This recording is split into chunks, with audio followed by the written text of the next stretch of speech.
ढूंढने के लिए हम शास्त्रों में ढूंढें तो बहुत मुश्किल है कि वो मिल जाएं।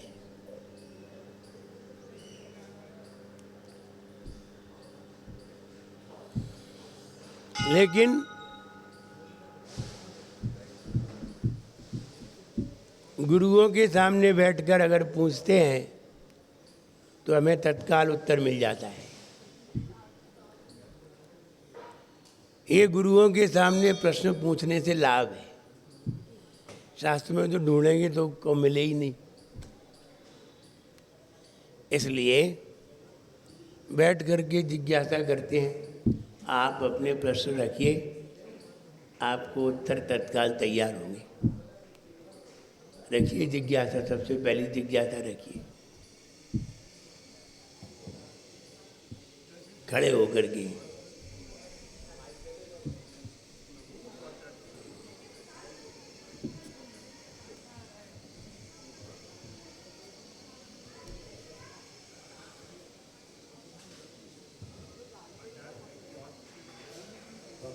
कौन से श्लोक का करने के बाद और कितने बार? महाराज जी, इसमें कहने का तात्पर्य ये है कि जो लोग अस्वस्थ चल रहे हैं उनको नियम से अपना कोर्स सा जाप कर देना चाहिए, जिससे कि वो स्वास्थ्य लाभ लेते रहे।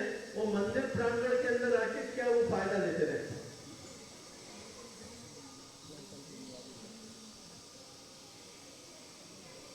ये बात बिल्कुल सही है कि धर्म का चिंतन करने से, भगवान को स्मरण करने से, गुरुओं की सेवा करने से, मंत्र का जाप करने से स्वास्थ्य में लाभ होता है। ऐसा नहीं कहा जा सकता कि इससे कुछ नहीं होता, होता है। किसी का स्वास्थ्य ज़्यादा खराब होता है, किसी का कम होता है। कम होता है जल्दी लाभ हो जाता है, ज़्यादा होता है जरा देर लग जाती है। पूछा है भक्तामर में ऐसा कौन सा स्तोत्र है, ऐसा कौन सा छंद है जिसको पढ़ने से स्वास्थ्य लाभ होता है। यद्यपि आप एक छंद की बात करेंगे तो उचित नहीं लगेगा। भक्तामर में पूरा स्तोत्र पढ़ना चाहिए, वरना कभी कभी हम निबंध लिखते हैं तो निबंध का सार तो अंत में ही होता है। कभी कभी आप पिक्चर हॉल में पिक्चर देखने जाते हैं तो रिजल्ट तो लास्ट में ही निकलता है। शुरू में तो पिक्चर चलती है, फल तो लास्ट में ही होता है। और अंत की देखी नहीं तो कहते समझ में ही नहीं आई। ऐसे ही कोई कहानी पढ़ते हैं अथवा कोई निबंध लिखते हैं तो भी सार अंत में ही होता है। वैसे ही आप ये ना समझें कि अंत वाला पढ़ लेंगे। मुझे एक बात याद आती है। एक व्यक्ति जब होटल में गया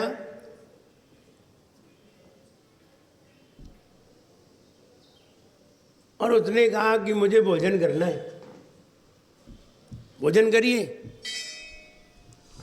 उसने 5-6 पराठे खाए और पराठे खाने के बाद जब बाहर निकला तो काउंटर पर खड़ा हुआ था व्यक्ति, उसने पैसे मांगे। उसने कहा आपने कितने पराठे खाए? बोले 6 खाए। बोले कितने पैसे हुए? बोले 24 रुपये और सब्जी के अलग। तो वो 30 रुपये देने के बाद फिर रोया। 30 रुपये भी दे दिए, फिर रोया भी। तो उसने पूछा आप रो क्यों रहे हो? जब आपने पराठे खा लिए और भोजन कर लिया और आप पैसे देने में रो रहे हो? बोले पैसे देने में नहीं रो रहे हैं,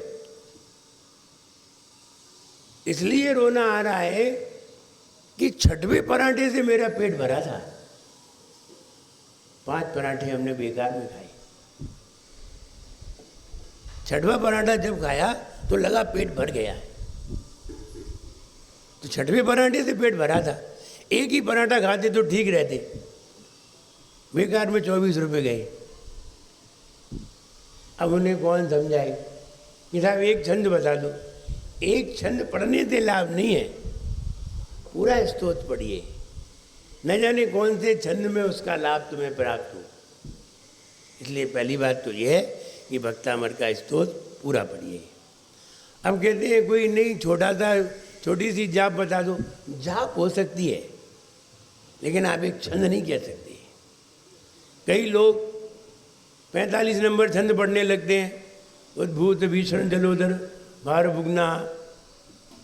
उसमें जरा बीमारी का विवेचन दे दिया, उसमें ये कहा कि जो व्यक्ति बहुत बीमार होते हैं वो बीमारी से भी मुक्त हो जाते हैं जो भगवान आपका स्मरण करते हैं, ये कहा था। इसका मतलब ये थोड़ी है कि आपकी सारी बीमारी ठीक हो जाएंगी। उसमें जरूर रोग बताया है। अब तुम्हें कौन सा रोग है? तुम्हें तो कैंसर है।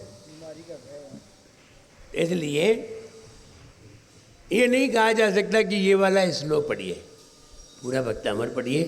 न जाने कौन सी छंद में आपका मन उसमें लग जाए और आपका मन आनंदित हो जाए, इसका कोई भरोसा नहीं।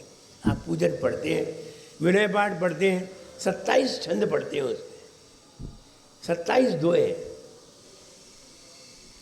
अब न जाने कौन से दोहे में तुम्हारा मन लग जाए, कौन सा दोहा तुम्हारी समझ में आ जाए, कौन से दोहे में तुम्हारा उपयोग भगवान की तरफ चला जाए। इसलिए सब पढ़ना चाहिए, 27 छंद पूरे पढ़े जाते हैं। ऐसे ही भक्तामर पूरा पढ़ना चाहिए। और अगर जापती कहते हो तो उसकी जो जाप है वो 37 नंबर जाप है, 37 और 32। हमारे घर में शांति रहे, हमारे घर में कोई परेशानी ना आए और हम स्वस्थ रहें, इसके लिए 37 नंबर जाप। ये वाली जाप निरंतर करिए, निश्चित आपको स्वास्थ्य लाभ होगा। अगला प्रश्न। भगवान आजकल शांति धारा के बाद ये उद्भूत भीषण जलोदर भार भुगना वाला जो है ये बोलना शुरू हो गया है, लेकिन ये शांति धारा का अंग तो नहीं है। देखिए, शांति धारा का मतलब है भगवान के ऊपर एक ऐसी जलधारा मंत्र पढ़ते हुए देना। अब ये छंद तो मंत्र है नहीं, फिर भी लोग पढ़ते हैं। तो जो लोग जिनकी जो समझ में आता है वो करते हैं, हम कुछ नहीं कर सकते। पहले छत्र का नहीं पढ़ा जाता था, चवर का नहीं पढ़ा जाता था, अब चालू हो गए तो रोकना भी उचित नहीं है और पढ़ने के लिए कोई बाधित नहीं है कि पढ़ना जरूरी है, ऐसा भी नहीं है। और रोकना भी ठीक नहीं है, क्योंकि कोई खराब क्रिया नहीं है, अच्छी क्रिया है। चमड़ ढुरा रहे हैं और छत्र लगा रहे हैं, इसलिए मना भी नहीं करना चाहिए। अच्छी प्रक्रिया है, अच्छी प्रक्रिया को दोषी नहीं बनानी चाहिए। जो दोषी है उसे ही दोष देना चाहिए।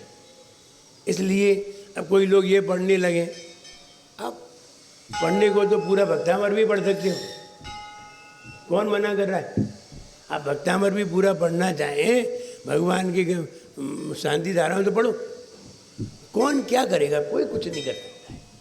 और आप पढ़ते हैं तो पढ़िए, लेकिन इतनी बात समझिए, भगवान की शांति धारा करते समय भक्त जो भाव बनाता है उसका फल उसे बहुत जल्दी प्राप्त होता है। अगर उसने स्वस्थता की भी कामना की है तो भी स्वस्थ होगा, लाभ उसे होगा। तुम शांति धारा की तो छोड़ो, उसके नाम की शांति धारा करते हैं तो भी उसे लाभ हो जाता है। इसलिए कोई पढ़ता है, ये व्यक्ति का मन है, व्यक्तिगत मन है, लेकिन ऐसा बाध्य नहीं है कि ऐसा पढ़ना ही चाहिए। व्यक्ति का मन है, वो कुछ भी पढ़ सकता है। आचार्य भगवान जैसे ही अतिशय क्षेत्र कहलाता है, तो नित्य नियम वालों के लिए कुछ ऐसा आप बता दीजिए जिससे कि इस क्षेत्र का अतिशय और बढ़ता रहे और यहाँ के भक्तों के पुण्य जो है अपने आप प्रबल होता है। जी, अब सारे प्रश्न आपको ही नहीं करना है, और भी लोग हैं। प्रतिदिन मंदिर में आकर के पूजन पाठ तो होना ही चाहिए। अष्टमी चतुर्दशी को विधान करना चाहिए, और शाम को अगर आरती करते हैं और महाआरती करते हैं, भक्तामर का उच्चारण करते हैं, तो मंदिर में अच्छी वर्गणाएँ बढ़ती हैं, और चारों तरफ अच्छी वर्गणाओं के कारण व्यक्ति के अच्छे भाव बनने लगते हैं। इसलिए आकर के ऐसे शांत प्लेस पर आकर के हमें निश्चित गुणगान करना ही चाहिए, सुबह शाम दोनों टाइम। चरणों में सेवा नमोस्तु नमोस्तु नमोस्तु। अच्छा सिंह, भक्तामर तो संस्कृत भाषा में भी है और हिंदी भाषा में भी। तो हम लोगों को जो सहज सुलभ हिंदी भाषा में जो भक्तामर का स्त्रोत याद है, तो उनको पुण्य का संचय दोनों में हो सकता है या दोनों भाषा में? देखिए, पुण्य के संचय में तो उपयोग की महत्ता है। आपका उपयोग किस में लगता है? अल्लाह जिसको प्रश्न आप हिंदी में पढ़ते हैं, हिंदी में डाला जाने वाला भाव किसी दूसरे का है। संस्कृत में डाला जाने वाला भाव आचार्य मानतुंग का है। आचार्यों के भाव के बराबर अन्य लोगों के भाव नहीं बन सकते, और जिसमें उपयोग लगता हो वो सबसे बढ़िया। और अगर उपयोग न लगे तो वह पुण्यबंध का तो कारण बन सकता है, लेकिन बहुत ज़्यादा फल का कारण नहीं बन सकता। इसलिए आप उपयोग लगा करके पढ़िए। संस्कृत का आपको समझ में आता है, संस्कृत का पढ़िए। हिंदी में एक कवि का भाव है, हम आपको एक संस्कृत हिंदी में अंतर बता दें। शास्त्राभ्यासो जिनपदनुति संगति सर्वदार्यैः सद्वित्तानां गुणगण कथा दोषवादे च मौनम। ये संस्कृत में है। हिंदी में देखिए, शास्त्रों का हो पठन सुखदा, लाभ सत्संगति का, सदवृत्तों का सुजस कह के, दोष ढाकूं सभी का। अब इसमें उसमें बहुत अंतर है। संस्कृत में ये कह रहे हैं, शास्त्रों में जो लिखा है उसका अभ्यास करो। शास्त्राभ्यासो जनपदनुति, जिनेन भगवान की स्तुति करो। संगति ही सर्वदार्य ही, और सभी मुनिजन का संग करो। अब हिंदी में देखिए, शास्त्रों का हो पठन सुखदा, यहाँ पठन है, यहाँ अभ्यास की बात नहीं है। और वहाँ क्या कह रहे थे? अभ्यास। पद्यानुवाद करने वाले ने शास्त्रों का पठन कहा है और उसमें अभ्यास कहा है। पठन में और अभ्यास में कितना अंतर है? कितना अंतर है? बहुत अंतर है। रात्रि में भोजन नहीं करना चाहिए, रात्रि में पानी नहीं पीना चाहिए, आलू प्याज नहीं खाना चाहिए। शास्त्रों में पढ़ के सुना दिया, मैं रात्रि में भोजन नहीं करूँगा, ये अभ्यास है। कितना अंतर हो गया। ऐसे ही संस्कृत में हिंदी में बहुत अंतर आ जाते हैं। इसलिए संस्कृत में पढ़ना श्रेष्ठ है। क्या हिंदी में पढ़ने से पुण्य कम है? देखिए, हिंदी में पद्यानुवाद आपने किया, संस्कृत में हमने बनाया, तो मेरे में ज़्यादा भाव होगा कि तुम्हारे में? अपने आप समझ में आता है। इसलिए संस्कृत का पढ़ना ही उचित है। हिंदी में कितना भी पढ़ो, मैं अनंतों को नमस्कार करता हूँ, मैं सिद्धों को नमस्कार करता हूँ, मैं आचार्यों को नमस्कार करता हूँ, मैं उपाध्यायों को नमस्कार करता हूँ, मैं लोक में सभी साधुओं को नमस्कार करता हूँ।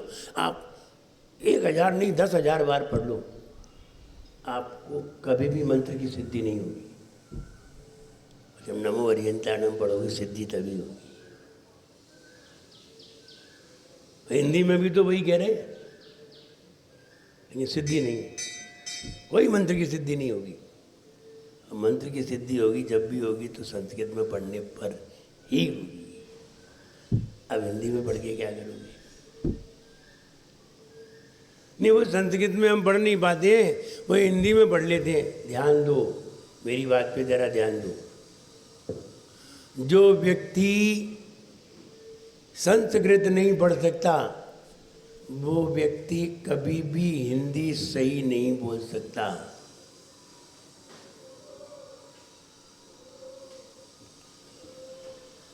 Sanskrit language is mother of all language. सभी भाषाओं की जननी है तो संस्कृत है। तुम वही छोड़ रहे हो। आप अंग्रेजी सही नहीं बोल सकते, जो संस्कृत नहीं जानता अंग्रेजी सही बोल ही नहीं सकता, हिंदी सही नहीं बोल सकता, प्राकृत सही नहीं बोल सकता, उर्दू सही नहीं बोल सकता, एक भी भाषा वो सही नहीं बोल सकता है, कोई भी। फिर हिंदी सही कहाँ से बोल लोगी? क्योंकि संस्कृत में गलत हो जाता है, हिंदी में तो बिल्कुल गलत होता है, बोल ही नहीं सकते। अब ये तो क्या है कि अब तुम्हें कौन बताए कि तुम्हारा गलत है? कोई स्पेशलिस्ट भाषा का हो वो बताएगा तुम्हें कि तुम यहाँ गलत बोल रहे हो। अब तुम गलत लोगों के सामने बोलते हो तो उनको भी वही लैंग्वेज मालूम है, उनको भी वही मालूम है जो तुम्हें मालूम है। नहीं तो क्या मालूम है बताओ? वो व्यक्ति बात कर रहा था, कह रहा था बाजार में मोबाइल की सेलिंग बहुत अच्छी है। क्या कह रहा है ये? बताओ क्या कह रहा है? हाँ, क्या कह रहा है? बेचना? नहीं, वो ठीक है, वो तो हम समझ लेंगे। क्या कह रहा है वो? मोबाइल की सेलिंग बहुत अच्छी है। बिल्कुल गलत बोल रहा है। सेल माने तो वोल्टी सेल होता है और सेलिंग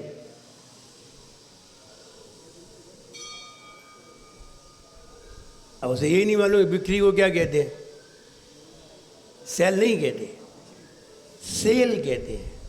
सेल माने बिक्री और सेल माने कोशिकाएं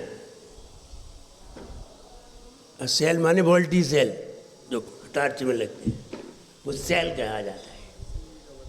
और सेल SALE, सेल माने बिक्री। सेल है वो, सेल नहीं है। और बोल क्या रहा है? सेलिंग बहुत अच्छी है। अब कहो तुम सही बोल रहे हो, मैं एक नहीं बोल सकते सही। अगर तुम्हें संस्कृत का ज्ञान नहीं है, संस्कृत का ज्ञान है तो सही बोलोगे। इसलिए जिसको संस्कृत में जो नहीं पढ़ सकता है वो ना हिंदी में सही बोल सकता है, ना प्राकृत में बोल सकता है, ना उर्दू में बोल सकता है, ना अंग्रेजी सही बोल सकता है। कभी भी नहीं बोल सकता सही। इसलिए अंग्रेजी में तो क्या कहें, 99% लोग गलत बोलते हैं अंग्रेजी में। अब क्या कह सकते हैं? एक तो हमने बोल के ही बता दिया। ऐसे तो बहुत सारे शब्द हैं जो गलत बोलते हैं। इसलिए संस्कृत में पढ़िए, उसका ज़्यादा लाभ है। उसी में ही मंत्र की सिद्धि होगी, उसी में ही कोई तुम्हें बुद्धि बढ़ेगी तो उसी से बढ़ेगी, सारे सेल्स बोलेंगे उसी से बोलेंगे। आप हिंदी में पढ़ करके संस्कृत का लाभ नहीं प्राप्त कर सकते। नेक्स्ट किसी महानुभाव की कोई जिज्ञासा हो, अध्यक्ष श्री के सामने प्रश्न कर सकते हैं, जिनको भी कुछ पूछना। किसका हाथ उठा दें?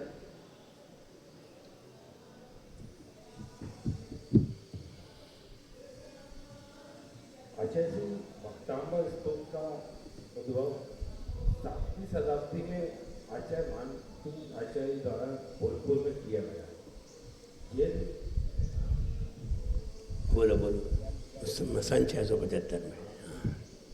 और जैन धर्म हम अनादि धर्म कहा गया। ठीक है। तो उसका भक्तांबर के पूर्व वहाँ पर ऐसा कोई स्टोर नहीं था कि जिसका इतना प्रभावशाली स्टोर की संरचना और ये 7वीं शताब्दी में हुई। इससे पूर्व तो ये धर्म में या आगम में इससे स्टोर का इसके पूर्व भी बहुत सारे स्तोत्र लिखे गए, इसके पूर्व भी बहुत सारे स्तोत्र हैं, बहुत सारी भक्ति हैं, लेकिन भक्तामर स्तोत्र को इतनी महत्ता क्यों दी गई? भक्तामर स्तोत्र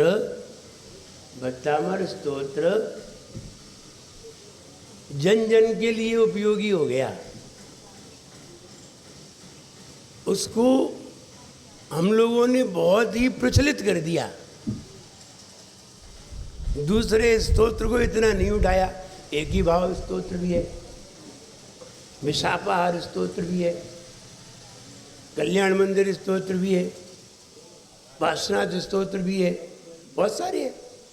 लेकिन जिस पर हम ज़्यादा जोर दे दें वो ज़्यादा चलन में आ जाएगा। जिस पर हम ज़्यादा जोर दे दें ज़्यादा चलन में आ जाएगा। जैसे 50 साधु अच्छे वक्ता हैं और 50 साधु सारे साधु भक्तामर की बात कहने लगे तो लोगों के दिमाग में भक्तामर चढ़ जाएगा, और दूसरा स्तोत्र कहने लगे तो वो चढ़ जाएगा। तो हम लोगों ने उसके पाठ करके, विधान करके, पूजन करके, शाम को आरती में 48 दीपकों से आरती करके हम सब ने उसे सामान्यता से सरल बनाते हुए खूब उसका उपयोग किया, इसलिए उसकी महत्ता आज ज़्यादा महसूस हो रही है, और कोई कारण नहीं। आप जो वाला स्तोत्र पढ़ेंगे उसी की महत्ता बढ़ जाएगी। इसलिए कोई भक्तामर स्तोत्र पढ़ रहा है, कोई और दूसरा पढ़ रहा है, लेकिन भक्तामर ज़्यादातर लोग घर में भी भक्तामर का पाठ करते हैं, विधान भी करते हैं, इसलिए उसकी उपयोगिता बढ़ जाती है। मेरी उम्र 40 साल की हो गई है, मुझे याद नहीं रहता है, याद नहीं रहता है क्या करना चाहिए। अब आपकी उम्र भूलने की है, याद करने की नहीं। जब नई उम्र होती है तब हमें याद करना पड़ता है, और जब पुरानी उम्र हो जाती है तब हमें भूलना पड़ता है। अब तो भूलो, बच्चों को, परिवार को, घर द्वार को, व्यापार को, संसार को, अब भूलने की उम्र है, अब याद करने की उम्र अब नहीं है। इसलिए आपको भूलना ही उचित है।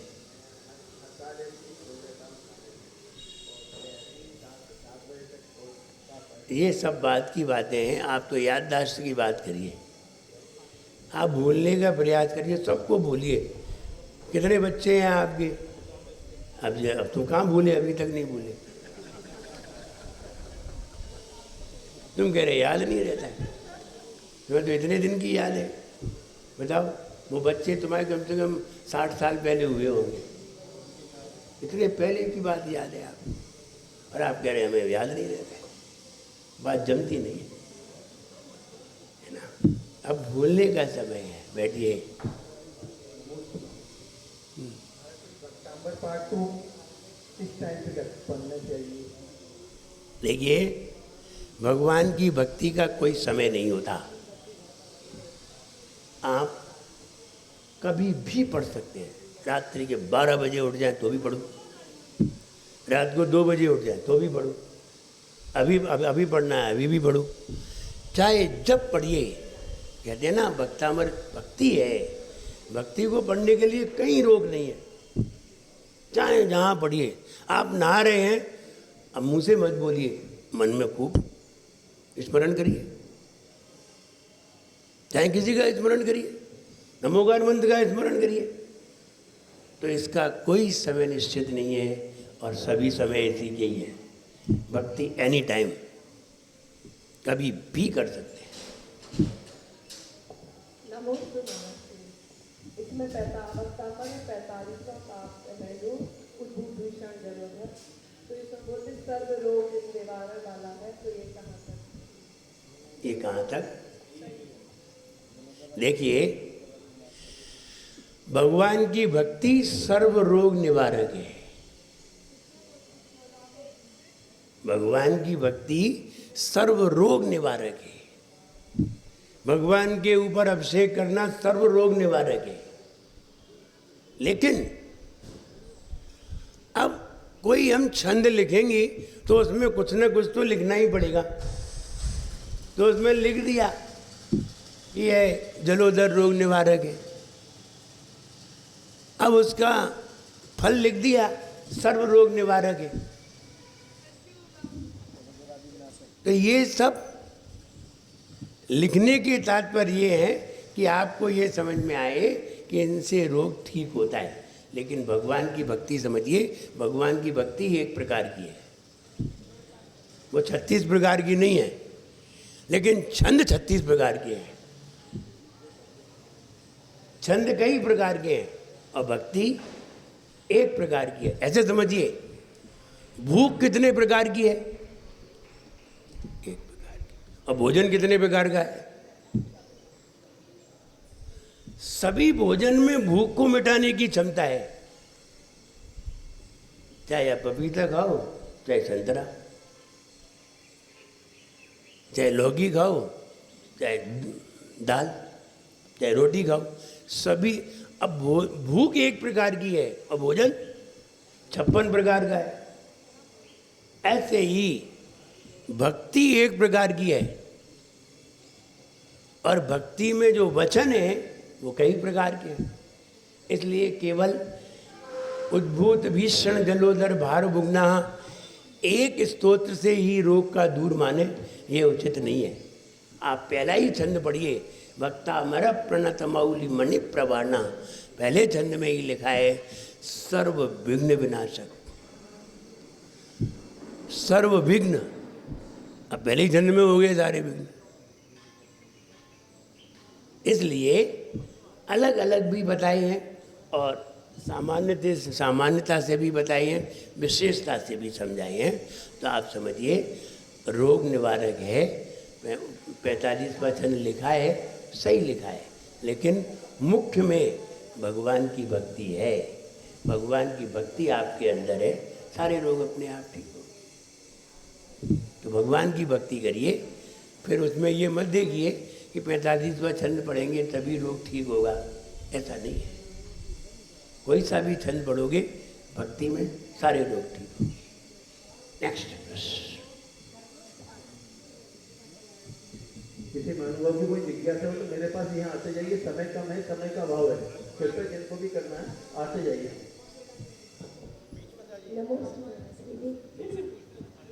आधार करण, अपूर्व करण और अनिवृत्तिकरण, तीनों का परिणामों क्या अंतर है?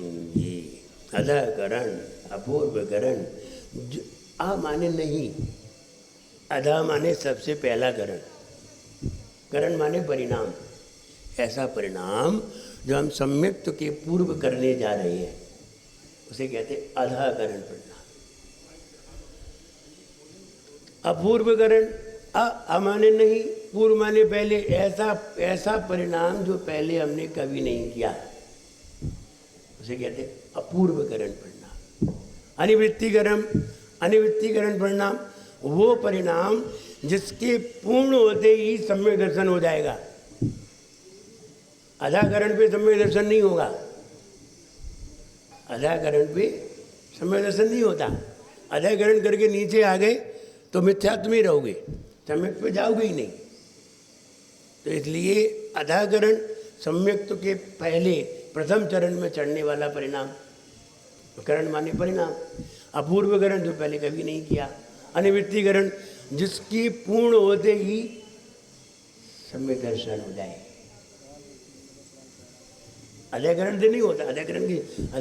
अधाकरण की लाइन सुनिए, दब के मिथ्यायु बोला अधः करण से, ए करण तेरा ना गजब हो गया, तू अकेला ही आता तो भी कुछ न था, और साथ सम्यक का लाना गजब हो गया।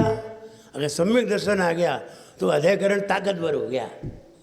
तू अकेला ही आता तो कुछ न था, तुम अकेले आते तो पटक देते उठा के, लेकिन सम्यक दर्शन ले आए हो, ये दमदार है। इसलिए अधःकरण, अपूर्वकरण, अनुवृत्तिकरण, ये 3 परिणाम है जिसके बाद सम्यक दर्शन की प्राप्ति होती है। नेक्स्ट प्रश्न।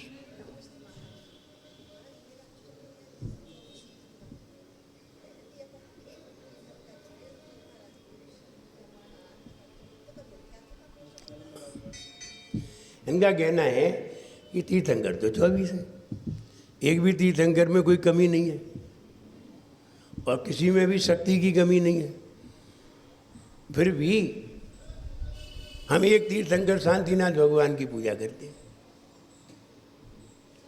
देखिए, ये वक्ता का कहने का ढंग है, बताता है। किसी ने पूछा कि महाराज हमें संतान नहीं है, हमें संतान की प्राप्ति हो, या मेरी शादी नहीं हुई है, मेरी शादी हो जाए, ऐसा कोई भगवान तीर्थंकर भगवान की जाप बताइए, किसकी पूजा करें? अब इन्हें क्या बताएं? तो अब इन्हें कुछ ना कुछ तो पता नहीं है, क्योंकि किसी भी तीर्थंकर की पूजा करो, सभी तीर्थंकर की पूजा एक बराबर है। अगर आप गुणों की जानकारी रखते हैं तो, और आप दूसरी तरफ जानकारी देखते हैं, तो वो व्यक्ति ने पूछा तो हमने कहा शांतिनाथ भगवान की पूजा करो, तो शादी हो जाएगी। पक्के में कुंतुनाथ की और कर लेना, और अरयनाथ की। बोले आपने ये तीन तीर्थंकर की क्यों बताए? इनने 96 हज़ार की, तो तुम्हारी एक नहीं होगी? जिनकी 96 हज़ार हो गई हो खेल खेल में, तो तुम्हारी एक तो हाल हो जाएगी। तो ये कोई तर्क नहीं है कि कौन से तीर्थंकर भगवान की आराधना करें। आप कोई से भी तीर्थंकर की करिए, मिथ्यात्व का दोष नहीं लगता। ऐसा नहीं है कि पार्श्वनाथ की पूजन करते हैं तो वो महावीर भगवान गुस्सा हो जाएंगे। नहीं नहीं, ऐसा तो है ही नहीं। और नेमिनाथ भगवान तो आँख ही दिखा देंगे, फिर ना नेमिनाथ भगवान आँख दिखाएंगे, ना महावीर भगवान कुछ कहेंगे। आप किसी की भी आराधना करिए, वो जानते हैं कि तुम जिसकी आराधना कर रहे हो वो हम ही हैं और कोई नहीं है। सारे तीर्थंकर जानते हैं, नाम ही तो अलग अलग है, हम तो एक ही हैं। इसलिए वो सब जानते हैं। आप घबराइए मत, आपको मिथ्यात्व का दोष नहीं लगेगा। क्षयोपशम सम्यक में ऐसे चल मलिन दोष होते ही रहते हैं। और किसी महानुभाव की कोई जिज्ञासा? कृपया जिनकी भी जिज्ञासा आगे आते जाइए, हाथ उठाते जाइए।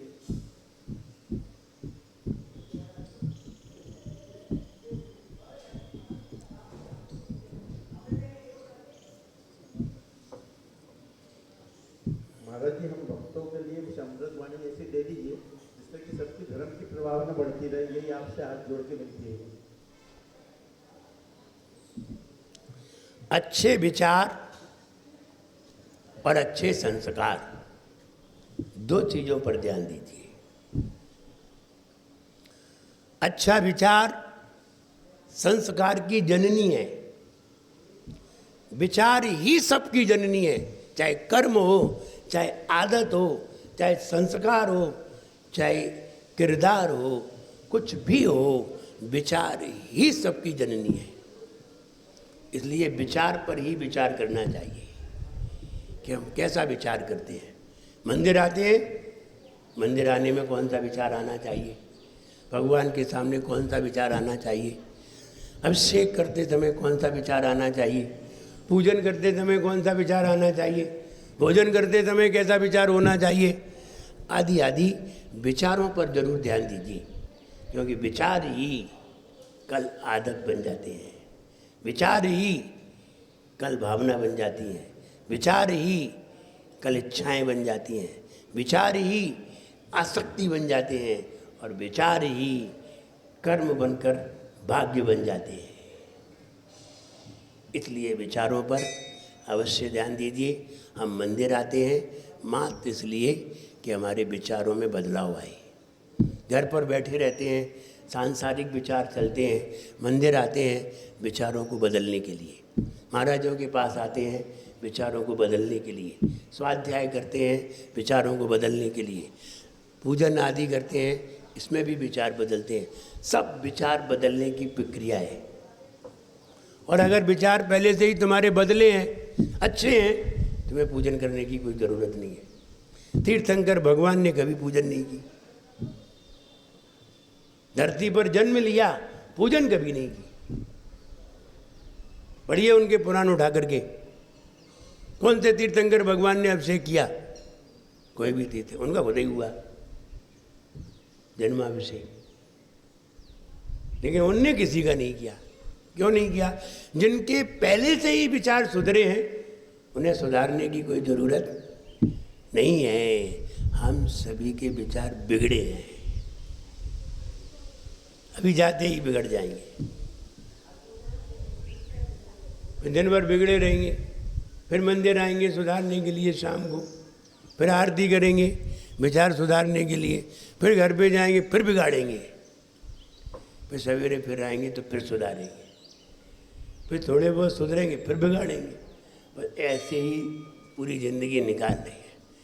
तीर्थंकर भगवान के विचार बिगड़े ही नहीं, वे कभी अभिषेक करने आए ही नहीं, वे कोई मंदिर में दर्शन करने गए ही नहीं। कौन? तीर्थंकर भगवान। इसलिए विचारों पे ध्यान दीजिए। अच्छे विचार अच्छे लोगों के पास बनते हैं।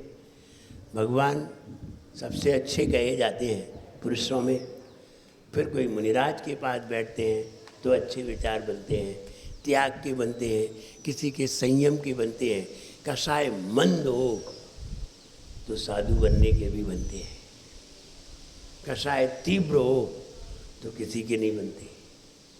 जब सुनते हैं बनते नहीं हैं, और ज़्यादा कसाय तीव्र हो तो फिर देखते भी नहीं हैं, ना आते हैं, ना बैठते हैं, ना सुनते हैं, आगे चले जाते हैं। ये तीव्र कसाय का परिणाम है। तीव्र कसाय में कोई व्यक्ति साधु के पास नहीं आता, तीव्र कसाय में कोई व्यक्ति मंदिर नहीं आता। जो लोग मंदिर नहीं आते हैं तीव्र कसाय है, बहुत तीव्र, चाहे भले ही वे सीधे साधे दिखाई दे, इनका कसाय तीव्र है। सीधे साधे होकर के भी कसाय तीव्र हो सकती है। तुम कौन सी कसाय समझते हो? केवल क्रोध ही समझते हो बस? लोभ भी तो है, माया भी तो है, वो तो जबरदस्त है। व्यक्ति सवेरे उठ के दुकान पे बैठ जाए, व्यापार में लग जाए, खाने में लग जाए, लोभ, तो लोभ कसाय तो बहुत जबरदस्त है। मंदिर बाद में आए, पहले खाना पी लगा ले। इसमें भी इतने बैठे होंगे, इसमें कुछ तो ऐसे ही होंगे जो पी पा के आते होंगे मंदिर, बताओ कहीं होंगे कहीं ऐसे जो पानी पी के आते होंगे, कोई चाय पी के आते होंगे, ऐसे भी होंगे। ऐसा नहीं है सब नहीं होंगे, होंगे तो बताओ उनकी विचारधारा देखो। इसलिए विचारों पे ध्यान दीजिए। विचार ही सभी भाग्य के निर्माता हैं, अच्छा हो चाहे बुरा हो। इसलिए विचारों पे ध्यान देकर अपने जीवन को आनंदित बनाइए। मेरा सबके लिए आशीर्वाद है। जय बोले महावीर भगवान की।